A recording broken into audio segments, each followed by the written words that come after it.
Nobody lets me cut their hair now. I cut my own hair. I'm not proud of it. I'm not boasting. I can hear every word in here. This is so weird. I played this place at the, it's called the Borderline in London. This is about 3 or 4 years ago, I guess, and I played, and this guy who had a record label come up to me after the thing, and he said, well, this is a loud, rowdy bar. It got quiet as a church when you played. I've never seen anything like that. I think people are afraid of me. I think they think stuff's really going to happen, you know? I'm all talk. It's true. It's all good. Yeah. You got something to say? No, I don't have anything to say. This is a, thanks very much. I'm going to take a little break and do my wardrobe change. Try my best to keep my pants on. And the peace bonds are available all the way through the break here. See any of my cohorts or my family members here. We get peace bonds and for one kiss. You can kiss George and he'll kiss me later if you need to. Thank you very much. Oh, and isn't this a great place? The hideaway, I mean, who can imagine that in St. Petersburg, Florida, that we have this? And so, thanks very much. Thanks. So great. I'll be back in just a few minutes with more of this same crap. If you didn't like this, you ain't gonna get me fucking back. My Chuck Berry stories are exactly like everybody else's Chuck Berry stories. It's right, it's true. The Chuck Berry had always been, other than Elvis, he was my main hero. And, you know, to me, he was the guy. You know, he had really invented it, and had done so much of it too.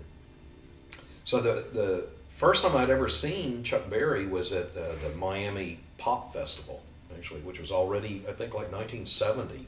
I never seen him. You know, he didn't really tour. He didn't get down to Florida very much. He would get as far down as like Tennessee.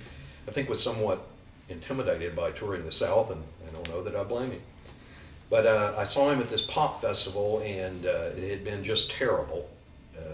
No, maybe that was 68, 69. Anyway, I assumed that it was the band, the pickup band who was playing behind him.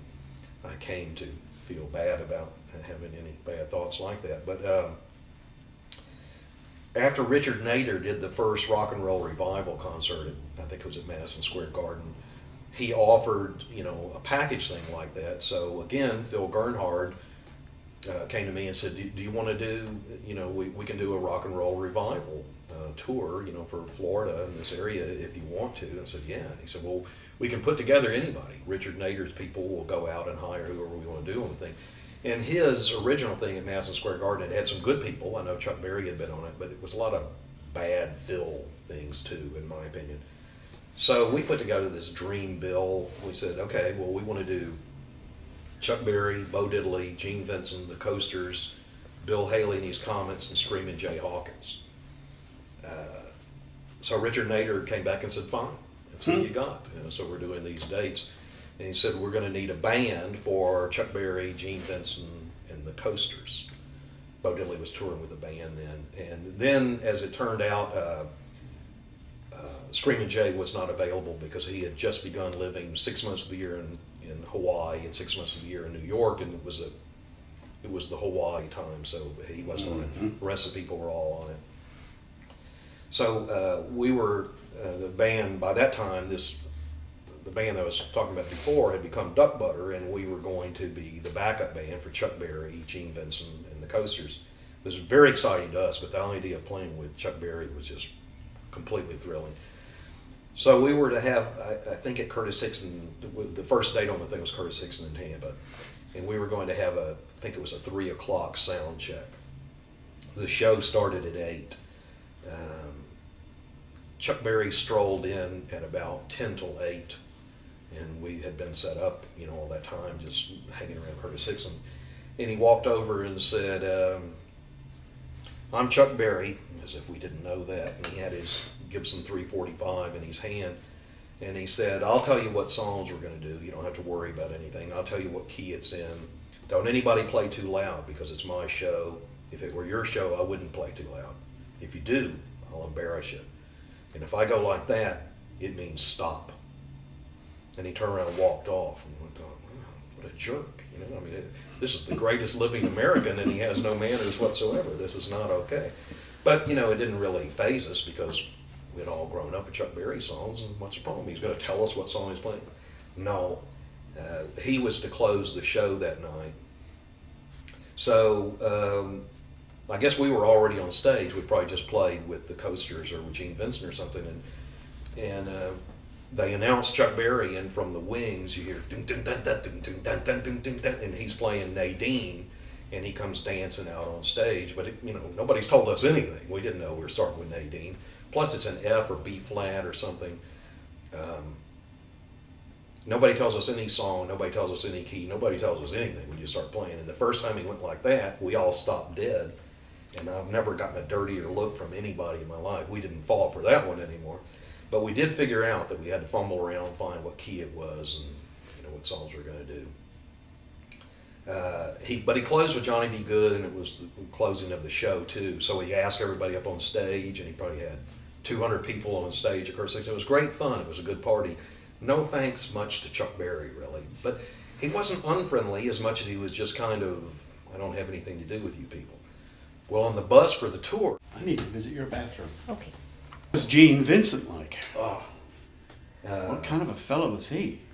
well, he was great to us. And I was always a huge Gene Vincent fan. I'm sure it was my idea to put him on the tour. And I had never, the only things I'd ever read about Gene Vincent really were in 1956 and 57 when he'd been around. So since Gene Vincent has died, I read all of these things about what a mean guy could be and everything, but he was the sweetest person to us that you can even imagine. He hadn't been playing much at all. There was just no demand for Gene Vincent. So this new rock and roll revival thing probably meant as much to him and maybe the Coasters as anybody, because they'd all been, you know, not doing well. Even Europe had given up on Gene Vincent. He had no work anywhere. So when, unlike the Chuck Berry sound check, when Gene Vincent came in the afternoon for his sound check, it was all very humble and nice and polite. And I remember him saying, well, let me show you something. And he asked for Gary Dobbins, a guitar player in the band, for his guitar. So let me see that. He said, I can't really play guitar. And he took the guitar from his hand and proceeded to play great guitar and show us what he had in mind. And I remember, too, that we did, you know, mixed in with Blue Jean Bop and Bebopalula and all that kind of stuff. We did a lot of country stuff. He was really a great country singer, too. But the nicest guy. But his luggage had been lost. The flight from New York, and or he might have come from L.A. Anyway, he didn't have his stage clothes, and even though he seemed to fret about it some, I didn't think all that much about it. But he played in Levi's and you know some kind of regular. I think he had like a paisley shirt or something on, and but he seemed a little bit. He was very good, and the set was fun, but nothing special. Well, they found his luggage by the time we got to Orlando the next night, so he had on his whole leather thing, the leather vest, leather pants.